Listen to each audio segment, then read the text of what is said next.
Hello friends, मैं हूं हरिओम और स्वागत है आप सभी का बहुत दिनों बाद आप सभी के छोटे से प्यारे से ब्यूटीफुल से चैनल बायो वाला में।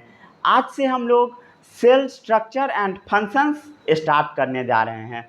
इसी चैप्टर का नाम किसी किसी बुक में cell the unit of life भी दिया होता है और आज है उसका लेक्चर नंबर 1। और आज हम लोग बातें करेंगे सेल क्या होता है, सेल के डेफिनेशन के ऊपर रियल फील के साथ। एकदम आपको मज़ा आ जाएगा आज का लेक्चर देखकर। सेल क्या होता है उसका आप एक्चुअल डेफिनेशन समझोगे। सब लोग याद कर लेता है cell is the structural and functional unit of life. इसका मतलब क्या होता है वो आज हम लोग समझेंगे। फिर हम लोग कुछ साइंटिस्ट के ऊपर बात करेंगे, कुछ इंपॉर्टेंट डिस्कवरी के बारे में बात करेंगे। तो बहुत मस्त लेक्चर है और छोटा वीडियो है। और इस चैप्टर को शुरू करने से पहले मैं आपको कुछ चीज़ें बताऊंगा जो काफ़ी इम्पोर्टेंट चीज़ है। तो चलिए शुरू करते हैं आज के इस वीडियो को।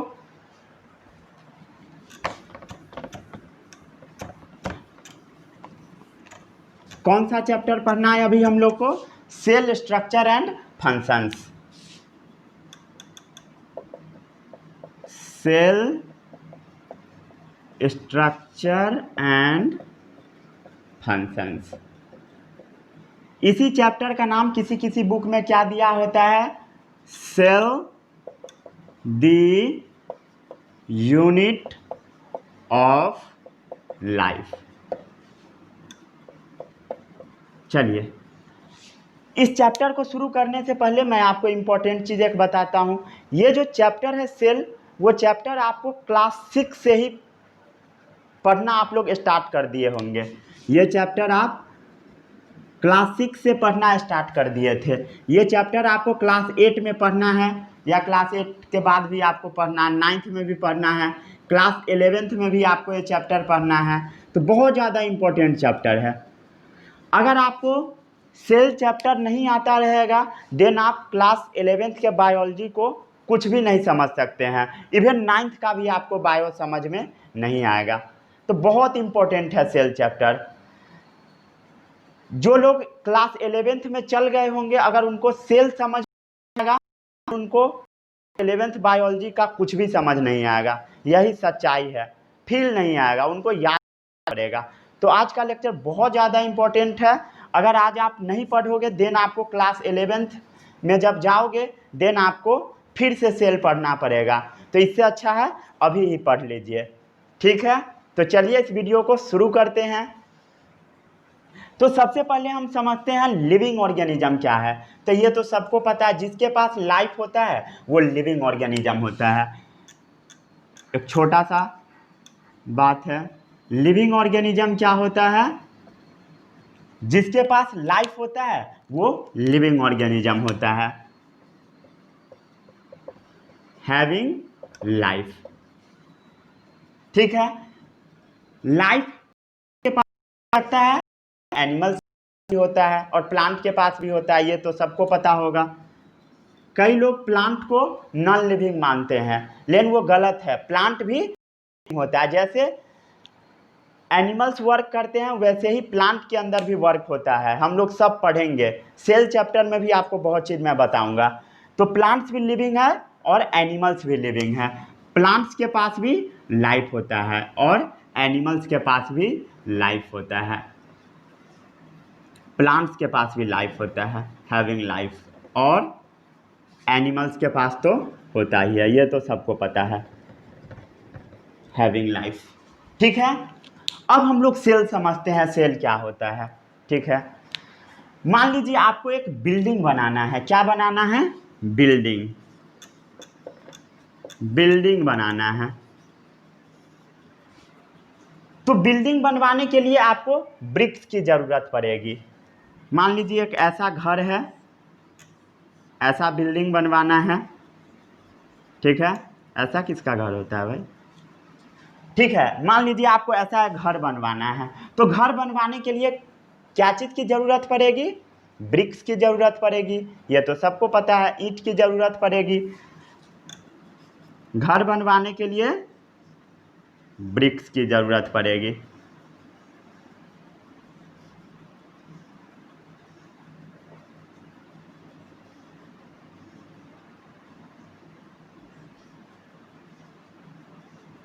ये क्या है?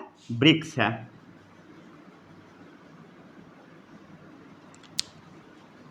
ये क्या है? ईंट है, ब्रिक्स। क्या हम लोग कह सकते हैं brick is the structural unit of building? नहीं समझ में आया। पहले हम लोग लिखते हैं। मान लीजिए ब्रिक्स को हम लोग असेंबल्ड करते चले गए, ब्रिक्स को हम लोग जोड़ते चले गए, ब्रिक्स को हम लोगों ने असेंबल्ड करना स्टार्ट किया, जोड़ना स्टार्ट किया, देन बिल्डिंग बनेगा। ये तो सबको पता है।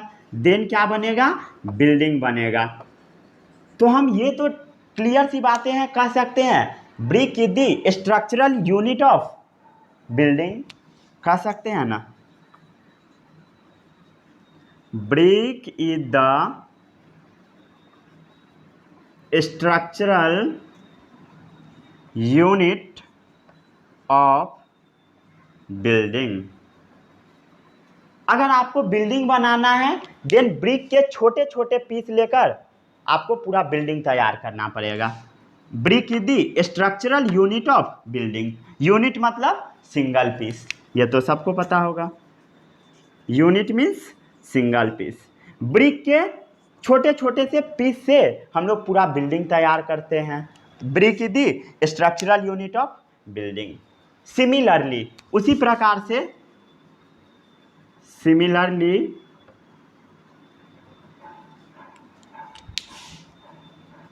आपको एक लिविंग ऑर्गेनिज्म तैयार करना है।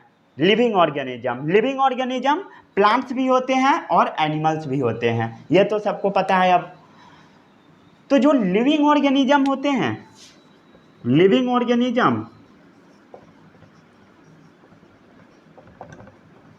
वो भी ब्रिक्स जैसे स्ट्रक्चर से ही मिलकर बनते होंगे। जो लिविंग ऑर्गेनिज्म होते हैं वो भी ऐसे ऐसे ऐसे ऐसे ब्रिक्स से मिलकर बनते होंगे। कोई भी लिविंग ऑर्गेनिज्म, या प्लांट हो या एनिमल्स हो, लिविंग ऑर्गेनिज्म भी छोटे छोटे ब्रिक से मिलकर बनेंगे। मान लीजिए वो ब्रिक देखने में ऐसा है, थोड़ा सुंदर सा ब्रिक बनाते हैं। वो ईंटें हम लोग थोड़ा सुंदर सा बनाते हैं।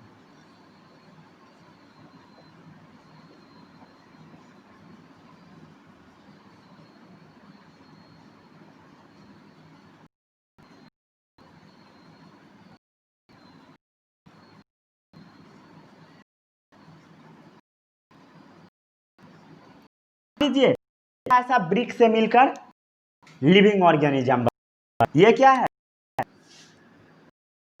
ब्रिक्स है, ब्रिक्स है। यही जो ब्रिक्स होता है वही लिविंग ऑर्गेनिज्म के केस में सेल कहा जाता है। इसी ब्रिक्स को हम लोग क्या बोलते हैं? सेल्स बोलते हैं। ठीक है। जैसे ब्रिक से मिलकर क्या बना, पूरा घर तैयार हुआ, वैसे ही सेल से मिलकर पूरा लिविंग ऑर्गेनिज्म तैयार होगा। जैसा यहाँ ब्रिक था वैसे यहाँ सेल है। लिविंग ऑर्गेनिज्म का पूरा बॉडी सेल से मिलकर बना होता है। और घर क्या चीज़ से मिलकर बना होता है? ब्रिक से मिलकर बना होता है। क्लियर? तो क्या हम कह सकते हैं cell is the structural unit of living organism? यहां देखिए, cell is the structural unit of, brick is the structural unit of building. वैसे ही हम तो यहां कह सकते हैं cell is the structural unit of living organism. तो सेल का डेफिनेशन क्या हुआ? Cell is the structural unit living organism. हम होते हैं वो सेल से मिलकर बने होते हैं। ठीक है। यही डेफिनेशन स्ट्रक्चरल लिविंग ला गया होगा, इसको नोट। और भी चीज होगा सेल के डेफिनेशन में। ठीक है, पहुंच करके नोट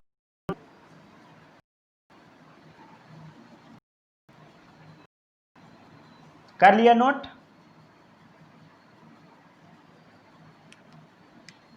कर लिया इतना नोट। सेल क्या होगा? जब सेल असेंबल्ड होगा तो लिविंग ऑर्गेनिज्म तैयार होगा। जब सेल क्या होगा? असेंबल्ड होगा।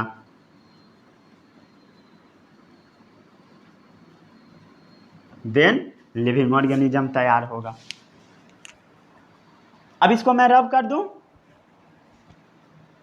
एक बार फिर से समझाते हैं। जो भी लिविंग ऑर्गेनिज्म क्या होते हैं, जिसके पास लाइफ होता है, वो प्लांट हो सकता है, एनिमल्स हो सकता है। प्लांट्स के पास भी लाइफ होता है और एनिमल्स के पास भी लाइफ होता है। जैसे बिल्डिंग बनाने के लिए, घर बनाने के लिए ब्रिक्स की ज़रूरत पड़ती है। बिल्डिंग बनाने के लिए जब ब्रिक्स को हम लोग असेंबल्ड करते हैं, जोड़ते जाते हैं, देन बिल्डिंग तैयार होता है। तो हम कह सकते हैं brick is the structural unit of building. Unit मतलब सिंगल पीस होता है। सिमिलरली उसी प्रकार से जो लिविंग ऑर्गेनिज्म होते हैं वो भी ब्रिक्स से मिलकर बने होते हैं। लिविंग ऑर्गेनिज्म के केस में उस ब्रिक्स को हम लोग सेल्स बोलते हैं। ठीक है, जब ब्रिक्स असेंबल्ड होता है तो क्या बनता है, बिल्डिंग बनता है। वैसे ही सेल जब असेंबल्ड होगा तो लिविंग ऑर्गेनिज्म बनेगा। तो हम कह सकते हैं cell is the structural unit of living organism. कोई दिक्कत नहीं इतना समझने में, ठीक है। अब ये जो सेल होता है उसके अंदर बहुत सारा फंक्शंस चलता रहता है। सेल क्या है, एक जो छोटा छोटा ब्रिक है उसी को हम सेल बोलते हैं। ये जो छोटा बॉक्स आपको दिख रहा है वही बॉक्स सेल है। सेल कुछ भी नहीं होता है, हाई फाई कुछ भी नहीं है, बस वो बॉक्स है। ठीक है, चलिए। अब ये जो सेल होता है इसके अंदर बहुत सारा फंक्शंस चल रहा होता है। सेल के अंदर बहुत सारा फंक्शंस चल रहा होता है, जैसे कि मेटाबॉलिज्म चल रहा होता है।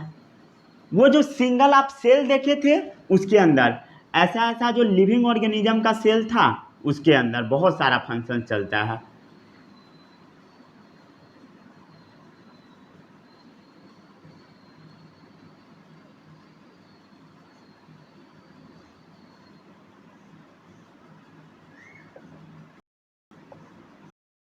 ठीक है, ये सेल, तो ये सेल है, एक जो आप छोटा सा सेल हो, ये बहुत सारा चलता है। टोटल सेल में फंक्शंस चल रहा है।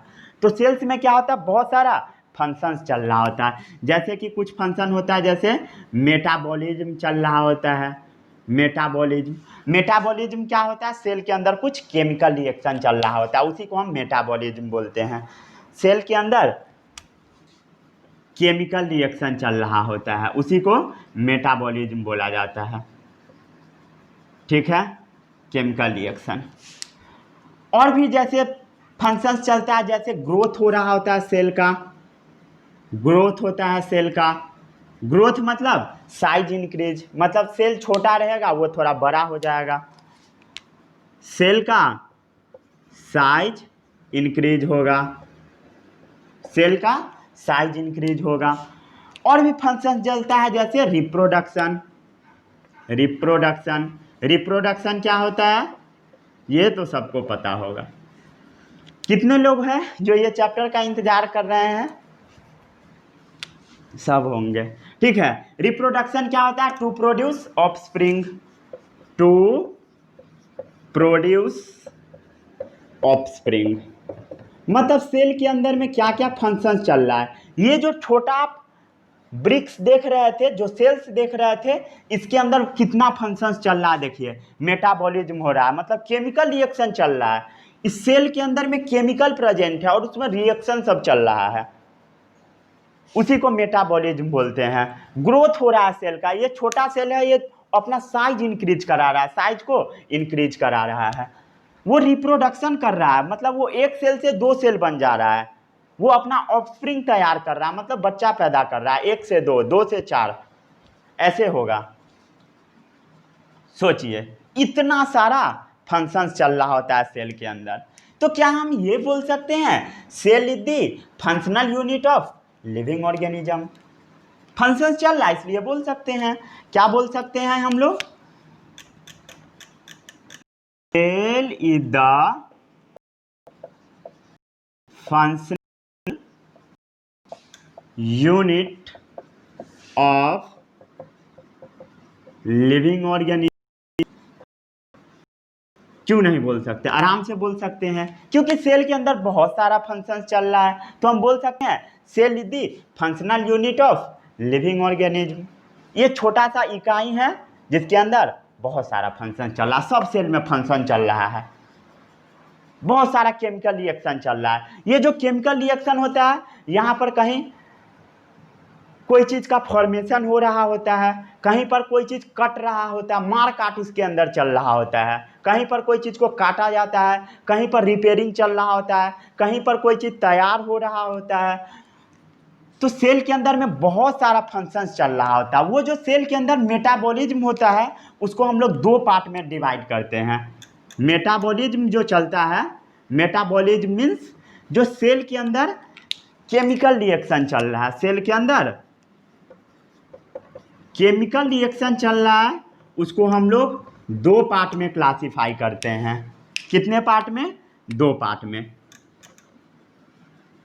सबसे पहला है कैटाबॉलिज्म, कैटाबॉलिज्म, और दूसरा है अनाबॉलिज्म।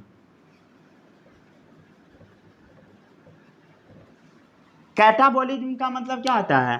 CATA, काटना, काटना, नाम से ही क्लियर है, मतलब यहाँ काट चल रहा होता है, यहाँ पर सब चीज़ का कटाई हो रहा होता है, मीन्स ब्रेकडाउन हो रहा होता है। तो कैटाबॉलिज्म क्या होता है? Breakdown process. मतलब कोई भी चीज़ इस सेल के अंदर में कटाई भी हो रहा होता है, बहुत सारा चीज़ इसके अंदर में घुसता है जिसको काट देता है, काटा जाता है। कैसे कैसे काटा जाता है हम लोग बाद में बात करेंगे, बस आपको इतना समझते जाना जितना मैं बता रहा हूँ। सेल के अंदर बहुत सारा कटाई चल रहा होता है, ब्रेकडाउन होता है, और एनाबॉलिज्म भी होता है। एनाबॉलिज्म मतलब बहुत सारा चीज़ का फॉर्मेशन भी होता है, अगर कटाई चल रहा है तो बन भी रहा होगा, ठीक है। तो एनाबॉलिज्म फॉर्मेशन प्रोसेस को हम बोलते हैं। कोई चीज़ का जब फॉर्मेशन हो रहा होता है उसको हम एनाबॉलिज्म बोलते हैं। एनाबॉलिज्म सिंथेसिस प्रोसेस है। सिंथेसिस मीन्स फॉर्मेशन हो रहा होता है, ठीक है। इसको पहले आप नोट कर लीजिए, कर लिए? अब ये दो डेफिनेशन को हम मिलाते हैं। सबसे पहले मैं क्या आपको डेफिनेशन बताया था? Cell is the structural unit of living organism, और यहाँ पर मैं क्या बताया? Cell is the functional unit of living organism. दोनों डेफिनेशन को जब हम लोग कंबाइन करते हैं, कंपाइल करते हैं, देन बोला क्या जाएगा? Cell is the structural and functional unit of living organism. क्या बोला जाएगा? Cell is the structural and functional unit of living organism। जो भी लिविंग ऑर्गेनिज्म्स होते हैं उसके अंदर बहुत सारा फंक्शंस चल रहा है, और सेल के स्ट्रक्चर से मिलकर पूरा लिविंग ऑर्गेनिज्म बना है। आ गया समझ में? Cell is the structural and functional unit of living organism, ठीक है। इसको पहले नोट कीजिए।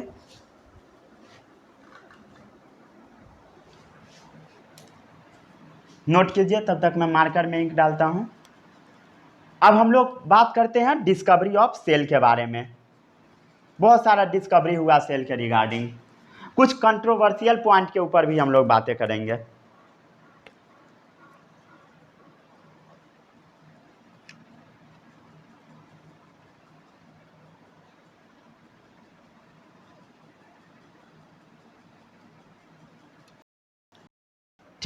कर लिए? हम लोग करते हैं डिस्कवरी ऑफ सेल के ऊपर। का डिस्कवरी किसने, ये जो को देखा उसके बारे में हम लोग बात करते हैं। तो बहुत मस्त टॉपिक है, कैसे कैसे सेल का डिस्कवरी हुआ पता है सबको? किसने किया डिस्कवर? किसने किया? रॉबर्ट हुक, ठीक है।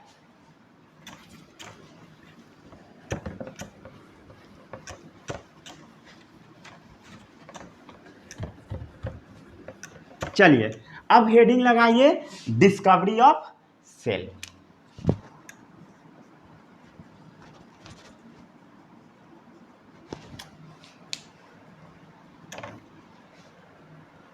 चलिए,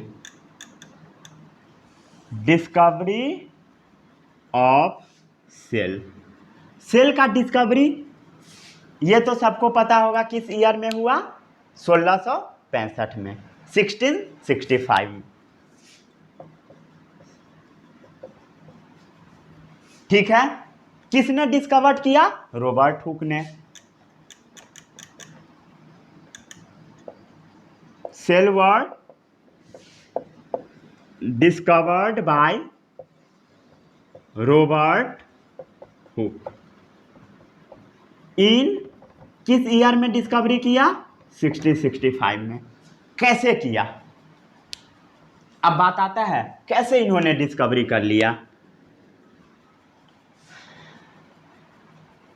एक बार की बात है, ये कॉर्क के छोटे पीस, कॉर्क के छोटे छोटे पीस को कट करके माइक्रोस्कोप से देख रहे थे।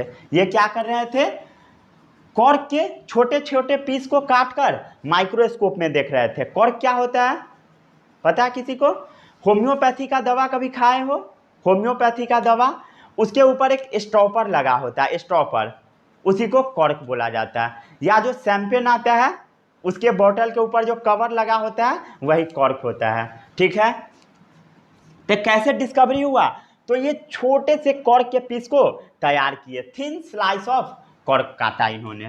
क्या काटा, थिन स्लाइस, स्लाइस का मतलब होता है पीस ऑफ कॉर्क, छोटा सा स्लाइस, एकदम पतला सा कॉर्क के पीस को इन्होंने काटा।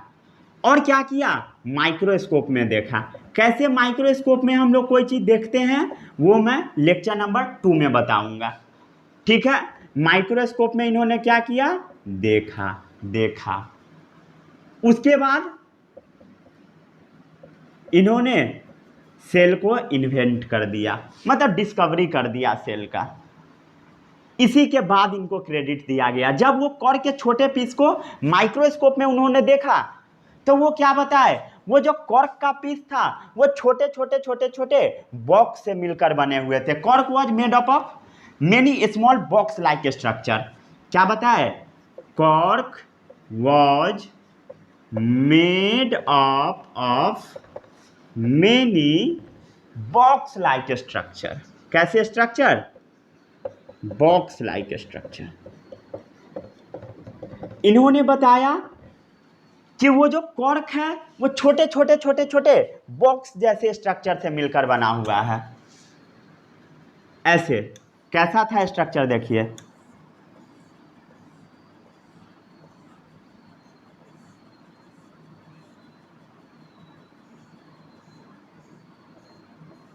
देखिए, इन्होंने ऐसा सेल्स को देखा, इसी टाइप का सेल को इन्होंने देखा। ये इन्होंने क्या किया, क्या करा, कॉर्क के एक छोटे से पीस को लिया, ये कॉर्क का मान लीजिए छोटा सा पीस है, इन्होंने कॉर्क के पीस को लिया, माइक्रोस्कोप में जाकर माइक्रोस्कोप देखा और cork of small like structure. ये आपको बॉक्स पता क्या बोले, ये तो बक्सा है, बक्सा है, बक्सा। ये क्या है, बॉक्स लाइक स्ट्रक्चर। ये क्या है, बॉक्स है, बक्सा। Cork was made up of many box like structure. और ये जो बक्सा दिख रहा है वो ध्यान से देखिएगा तो ये मधुमक्खी के छत्ता जैसा दिख रहा है, दिख रहा है, ये बक्सा नहीं दिख रहा मधुमक्खी के छत्ता जैसा, हनी कॉम्ब लाइक स्ट्रक्चर है। ये कैसा है, हनी कॉम्ब लाइक स्ट्रक्चर, मधुमक्खी के छत्ता जैसा। कैसा है, हनी कॉम्ब लाइक स्ट्रक्चर। ये मधुमक्खी के छत्ता जैसा इसका स्ट्रक्चर है। ये देखने में नजर आ रहा था, अपीयर हो रहा था, इनको लग रहा था कि मधुमक्खी का छत्ता है, मधुमक्खी का छत्ता है। और ये जो बॉक्स था, ये जो बॉक्स, इसी बॉक्स का नाम इन्होंने सेल दे दिया। ये जो बक्सा है, बॉक्सेस है, उसी बॉक्स को इन्होंने सेल नाम दे दिया। तो सेल का ऐसे ही डिस्कवरी हुआ। किसने किया सेल का डिस्कवरी, रॉबर्ट हुक ने। कब किया, 1665 में। कैसे किया, वो छोटे से स्लाइस ऑफ कॉर्क को काट दिए, कॉर्क के छोटे से पीस को काटा। कॉर्क क्या होता है? वो जो स्टॉपर होता है उसी को कॉर्क बोला जाता है। लिख दूं क्या ये भी? चलिए, कॉर्क क्या होता है? स्टॉपर। स्टॉपर मतलब कवर। बॉटल जो होता है होम्योपैथी वाला, उसके ऊपर ये कवर लगा होता है, वही कॉर्क है। और कॉर्क कुछ होता नहीं है, वही प्लांट का छाल होता है। जैसे प्लांट होता है उसके बाहर छाल होता है, उसी से कॉर्क तैयार किया जाता है। ठीक है, ज़्यादा कॉर्क के ऊपर आपको दिमाग नहीं लगाना। कॉर्क कॉर्क का मतलब आपको सिर्फ समझना है स्टॉपर। जो कवर लगा होता है वो कॉर्क है और कुछ भी नहीं होता है कॉर्क, डरना नहीं है। तो वो जो बॉक्स है वो सेल है। अब तो समझ में आ गया होगा कैसा दिखने में लग रहा था, हनीकॉम्ब लाइक स्ट्रक्चर। अब एक और यहाँ पर इंटरेस्टिंग बात आता है, इस कहानी में एक मोड़ आता है। जो रॉबर्ट हुक सेल का डिस्कवरी किए थे, ये जो वो बक्सा का डिस्कवरी किए थे, वो बक्सा एक्चुअल में मरा हुआ था। मतलब लिविंग ऑर्गेनिज्म के सेल को इन्होंने नहीं देखा। मतलब जैसे हम लोग लिविंग हैं तो हमारा बॉडी क्या चीज़ से मिलकर बना है? सेल से मिलकर बना है। या सेल से मिलकर कोई भी लिविंग ऑर्गेनिज्म है, चाहे वो कीड़ा हो, मकोड़ा हो, कुछ भी हो, कीड़ा हो, स्पाइडर हो, मकड़ी हो, मच्छर हो, गेहूं हो, आम का पेड़ हो, लीची का पेड़ हो, जो भी चीज़ है, जो भी लिविंग है, सब सेल से मिलकर बना होता है। ये तो समझ में आ गया। लेकिन वो जो सेल का डिस्कवरी किए वो मरा हुआ सेल था। मतलब प्लांट का वो जो पार्ट था वो सूख गया था, वो कॉर्क जो था वो मरा हुआ था, कॉर्क एक्चुअल में सूखा हुआ था। ठीक है, cell discovered by Robert Hooke were dead. क्या मैंने आपको बताया? सेल्स discovered by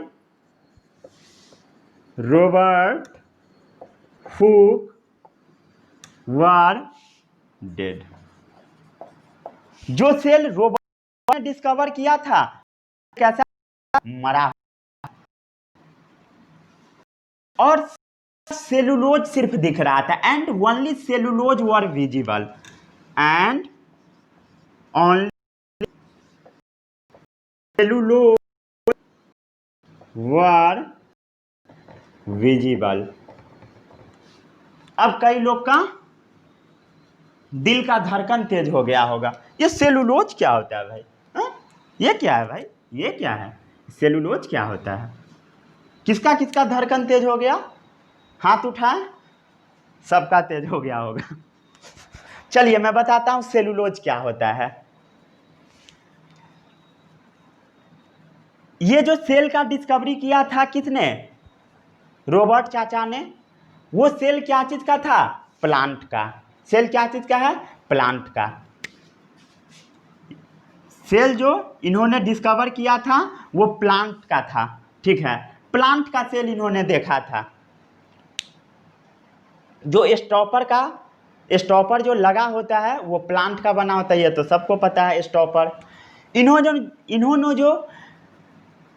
इन्होंने बताया था कि ये जो बॉक्स है, इस बॉक्स का जो एक्चुअल में बाहर से कवर था उसको इन्होंने देख लिया था।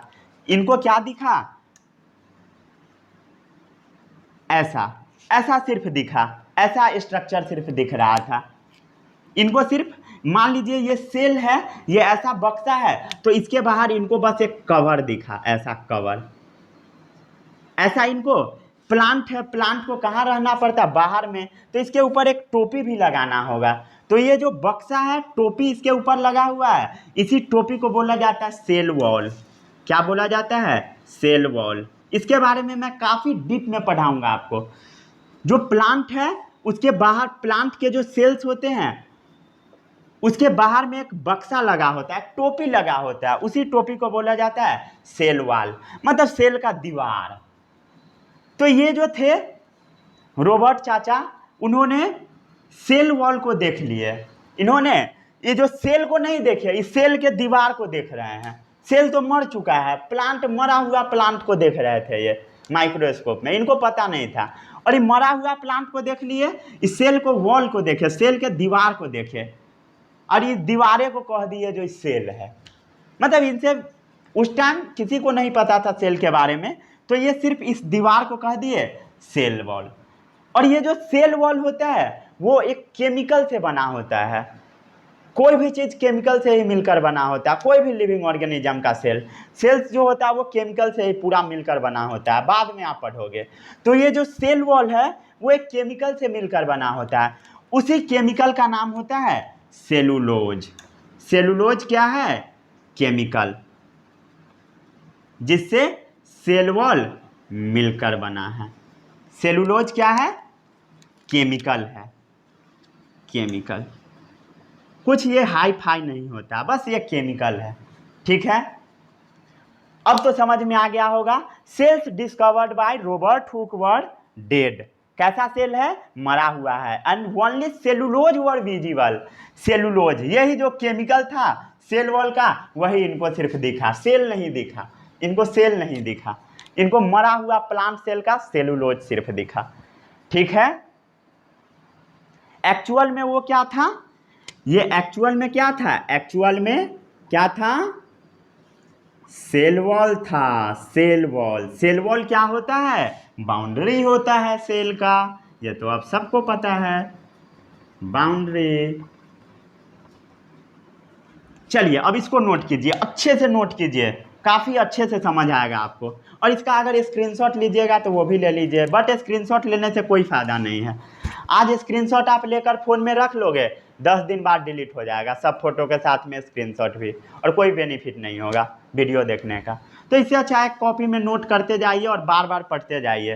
और जो भाई साहब क्लास 11th के हैं उनको तो ये पढ़ना पड़ेगा, अगर उनको समझ में नहीं आता है तो, ठीक है, नोट कर लीजिए।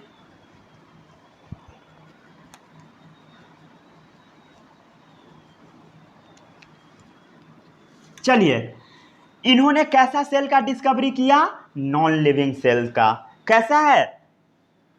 नॉन सेल था, रखिएगा ये पॉइंट, बहुत इंपॉर्टेंट पॉइंट। इन्होंने सेल का डिस्कवरी किया, dead, non living. Question olympiad में या एग्जाम में पूछ सकता है, ठीक है, आ जाता है।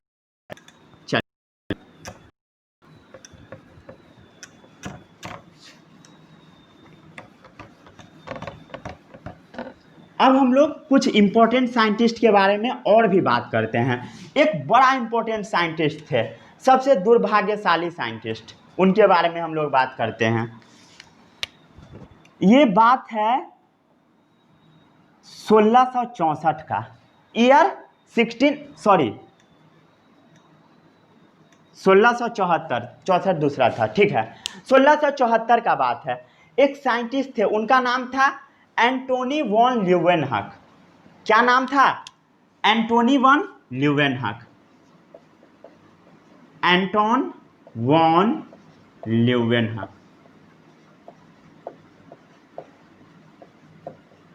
किसी किसी बुक में एंटोन को एंटोनी भी लिखा आपको मिलेगा, आई, ठीक है, ANTONI, सब स्पेलिंग सही है। एंटोनी मिलेगा या कहीं कहीं पर एंटोन भी मिलेगा, और भी नाम सब थोड़ा बहुत स्पेलिंग में आपको डिफरेंस नज़र आएगा, बट उस पर आपको ध्यान नहीं देना है। और वॉन का स्पेलिंग VAN भी कहीं कहीं नज़र आएगा, और कहीं कहीं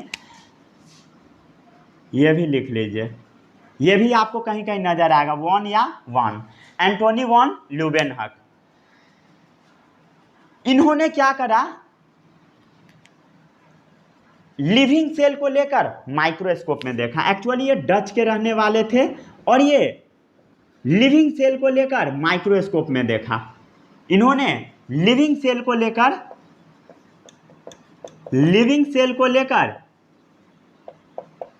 माइक्रोस्कोप में देखा। तब इन्होंने बताया कि सेल के अंदर में एक बॉल भी प्रेजेंट होता, बताया नहीं, इनको सिर्फ दिखा था, सेल के अंदर में बॉल प्रेजेंट होता है, ठीक है।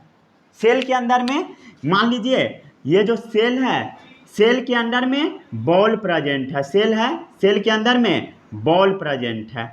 इन्होंने डिस्कवरी नहीं किया, ध्यान से सुनिएगा, इन्होंने सिर्फ ऑब्जर्व किया।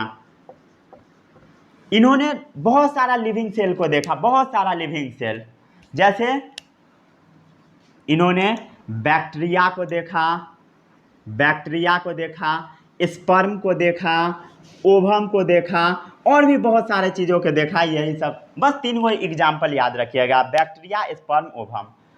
और इन्होंने सेल के अंदर ऑब्जर्व किया, ध्यान से जब देखा माइक्रोस्कोप में सेल को, लिविंग सेल को, जब बैक्टीरिया, स्पर्म, ओवम ये सब को, तो इनको लगा कि सेल के अंदर में एक बॉल प्रेजेंट है। सेल के अंदर में इनको क्या ऑब्जर्व हुआ? ऑब्जर्व हुआ सेल के अंदर में एक बॉल प्रेजेंट है, B for ball, A for apple, B for ball वाला, ठीक है। तो बॉल इनको दिखा, उसी बॉल का नाम इन्होंने दे दिया न्यूक्लियस। एक्चुअली नाम इन्होंने नहीं दिया, इनको सिर्फ बॉल दिखा, ठीक है, इन्होंने नाम नहीं दिया, इनको सिर्फ बॉल दिखा। वो बॉल आज के डेट में न्यूक्लियस नाम से जाना जाता है। ये क्या है? ये है सेल। कोई भी सेल है जिनको ये देख रहे थे तो उनको एक बॉल दिख गया। इतना क्लियर है। 1674 ईस्वी में first living cell was seen under microscope by Antonie van Leeuwenhoek. First living cell किसने देखा? ल्यूवेनहक ने देखा। In 1674 Antonie van Leeuwenhoek Dutch के रहने वाले थे। वो फर्स्ट लिविंग देखे, लिविंग के माइक्रो के अंदर लिविंग सेल क्या क्या? बैक्टीरिया था, स्पर्म था और था। क्या और क्या ऑब्जर्व किया कि सेल के अंदर में एक बॉल पाया जाता, उस बॉल को हम क्या बोलते हैं? न्यूक्लियस बोलते हैं। और इन्होंने ये भी बताया, एक और पॉइंट इनका लिखिएगा काफी इंपॉर्टेंट, इन्होंने ये भी बताया कि सेल्स वर फ्री मूविंग। जो सेल्स होते हैं वो फ्रीली मूव करते हैं। Cells are freely moving. ये पॉइंट ये कैसे बताया पता है? ये एक बार पानी को लेकर देख रहे थे, रेन वाटर को देख रहे थे, रेन वाटर या कह दीजिए पॉन्ड वाटर। तो इनको दिखा कि उसमें कुछ घूम रहा है, डांस कर रहा है। वो एक्चुअली बैक्टीरिया था, उस सब के बारे में आपको ज़्यादा नहीं पढ़ना है। तो इन्होंने क्या बताया? Cells are freely moving, cells freely तरीके से मूव करते हैं। और इन्होंने क्या ऑब्जर्व किया? इन्होंने न्यूक्लियस को ऑब्जर्व किया, न्यूक्लियस को ऑब्जर्व किया। मीन्स सिर्फ दिखा, इनको दिखा, लेकिन इन्होंने बताया नहीं किसी को, सिर्फ इनको दिखा, मतलब न्यूक्लियस को ये ऑब्जर्व किए। और ये यूनिसेलुलर ऑर्गेनिज्म को भी इन्होंने देखा। न्यूक्लियस क्या होता है? बॉल होता है बस। और इन्होंने यूनिसेलुलर ऑर्गेनिज्म को भी देखा, यूनिसेलुलर ऑर्गेनिज्म। यूनिसेलुलर ऑर्गेनिज्म जैसे कि बैक्टीरिया को इन्होंने देखा, बैक्टीरिया को इन्होंने देख लिया, ठीक है। इन्होंने क्या ऑब्जर्व किया? इन्होंने क्या ऑब्जर्व किया? Observe nucleus, observe nucleus and unicellular organism जैसे कि बैक्टीरिया। एग्जाम्पल क्या है उसका? बैक्टीरिया, ठीक है। इसको नोट कीजिए अच्छे से, कर लिया नोट? यहीं पर आज का लेक्चर आपका समाप्त होता है। अगले वीडियो में हम लोग बात करेंगे कैसे हम लोग माइक्रोस्कोप में सेल को देखते हैं। स्लाइड तैयार करना हम आपको सिखाएंगे। जैसे आपको अपने गाल का सेल को देखना, चीक सेल को, गाल के सेल को, ऑनियन सेल को, जो प्याज का छिलका होता है उसको हम लोग देखेंगे, और भी बहुत सारे सेल्स को हम लोग देखेंगे। किसी भी सेल को मैं आपको देखना सिखा दूंगा। और एक इम्पॉर्टेंट चीज़ पर हम बात करेंगे, वो है सेल थ्योरी। तो जो मैं पढ़ाया इसको अच्छे से नोट कर लीजिए और याद भी कर लीजिएगा, क्योंकि बहुत इंपॉर्टेंट चैप्टर है, क्लास 11th में भी आपको पढ़ना है। तो बाय, ऑल द बेस्ट।